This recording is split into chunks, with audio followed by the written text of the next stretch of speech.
نحمدہ و نصلی علی رسولہ الکریم اما بعد فاعوذ باللہ من الشیطان الرجیم بسم اللہ الرحمن الرحیم ما یلفظ من قول الا لدیہ رقیب عتید قال النبی صلی اللہ علیہ وسلم من صمت فنجا صدق اللہ العظیم۔ میرے واجب الاحترام سامعین و ناظرین، آج اخلاقی اقدار کی کمی ہے جس کی وجہ سے معاشرہ بے راہ روی کا شکار ہوتا چلا جا رہا ہے، اور اللہ کا قرآن سورہ قاف فرماتی ہے کہ ما یلفظ من قول الا لدیہ رقیب عتید، اور اس سے پہلی والی آیت کہتی ہے اذ یتلقی المتلقیان عن الیمین وعن الشمال قعید ما یلفظ من قول الا لدیہ رقیب عتید،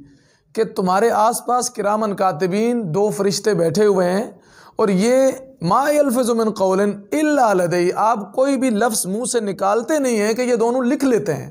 اور ان کے پاس ریموو نہیں ہوتی چیز، ڈیلیٹ نہیں کی جاتی۔ یہ قیامت والے دن ہر چیز آپ کے سامنے یوں رجسٹر کی طرح دکھایا جائے گا۔ تو میرے ساتھیوں، اللہ کے نبی صلی اللہ علیہ وسلم کی احادیث کتابوں میں بھری پڑی ہیں اس کے اوپر کہ زبان کی حفاظت۔ اللہ کے نبی صلی اللہ علیہ وسلم نے فرمایا، حضرت ابن سعد رضی اللہ عنہ کی بڑی مشہور روایت ہے، فرمایا بخاری شریف کی روایت، من یضمن لی ما بین لحییہ وما بین رجلیہ اضمن لہ الجنہ، فرمایا تم میں سے جو شخص مجھے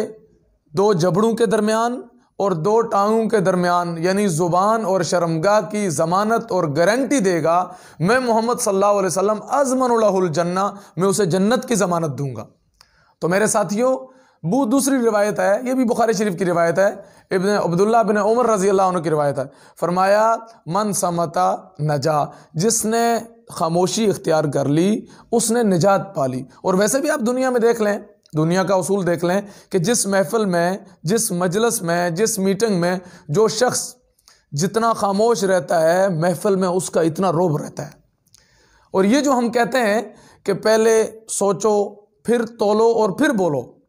یہ حقیقت میں نبی کریم صلی اللہ علیہ وسلم کی یہ بھی بڑی مشہور روایت ہے۔ اللہ کے نبی صلی اللہ علیہ وسلم نے فرمایا، ابو ہریرہ رضی اللہ عنہ کی روایت، اور یہ بھی بخاری شریف کی روایت ہے، حضرت ابو ہریرہ رضی اللہ تعالیٰ عنہ فرماتے ہیں کہ نبی کریم صلی اللہ علیہ وسلم نے فرمایا کہ من کان یؤمن باللہ والیوم الآخر فلیقل خیرا او لیسکت، اگر تم اللہ اور آخرت پر ایمان رکھتے ہو تو پھر یا تو اچھی بات کہو او لیسکت، یا پھر خاموشی اختیار کر جاؤ۔ آج ہم کیوں معاشروں میں تباہ کاری ہو رہی ہے، ہم کیوں معاشرے میں تباہ ہوتے جا رہے ہیں، کیوں خاندانوں میں جو ہے یہ افراتفری کا ایک شکار ہے؟ اس کی وجہ یہ ہے کہ ہم سوچتے نہیں ہیں، جو منہ میں آیا بولتے چلے جاتے ہیں، اور جس کی وجہ سے ہم تباہ و برباد ہوتے چلے جا رہے ہیں، اور معاشرہ خراب سے خراب تر ہوتا جا رہا ہے۔ ہم نبی کریم صلی اللہ علیہ وسلم، حضرت ابو موسیٰ اشعری رضی اللہ تعالیٰ عنہ نے فرمایا کہ صحابہ اکرام نبی کریم صلی اللہ علیہ وسلم کے پاس بیٹھے ہوئے تھے، اور فرمایا کہ ای الاسلام افضل یا رسول اللہ صلی اللہ علیہ وسلم، سب سے افضل اسلام، سب سے افضل دین والا، ایمان والا، افضل اسلام والا کون ہے؟ تو نبی کریم صلی اللہ علیہ وسلم نے فرمایا کہ سب سے افضل اسلام والا وہ ہے کہ من سلم المسلمون من لسانہ و یدہ، کہ جس کی ہاتھ اور جس کی زبان سے دوسرا بندہ محفوظ رہے۔ آج ہماری زبان محفوظ نہیں ہے، اور ہماری زبان کی وجہ سے معاشرہ تباہ کاریوں کی طرف جا رہا ہے، اور پھر ہم کہتے ہیں جی لڑائیاں ہو گئی، جھگڑے ہوئے، مسائل بنے، تو ہم سوچیں، تولیں اور پھر بولا کریں، کیونکہ اگر ہم نے یہ نہ کیا، اور پھر ہمارے ہاں تو ڈیلیٹ ہو جایا کرتا ہے، ہمارے ہاں تو چیزیں ڈیلیٹ ہو جایا کرتی ہیں، لیکن اللہ نے جو دو فرشتے کرامن کاتبین دائیں اور بائیں بٹھائے ہوئے ہیں، ان سے کبھی کوئی چیز ڈیلیٹ نہیں ہوتی، اور وہ آخرت میں ہمارا سارا چٹا کٹا کھول کر کے رجسٹر کی شکل میں اللہ کے سامنے رکھ دیں گے، اور پھر ہم مکر بھی نہیں سکیں گے۔ اللہ ہمارے معاشرے کو، ہم سب کو، مجھ سمیت ہم سب کو اپنی زبان پر قابو رکھنے کی اور زبان کو صحیح استعمال کرنے کی توفیق نصیب فرمائے۔ جی، دو باتیں ہیں۔ اللہ کے نبی صلی اللہ علیہ وسلم نے اخلاقی اقدار کو محفوظ بنانے کے لیے نچوڑ بتا دیا، فرمایا زبان کی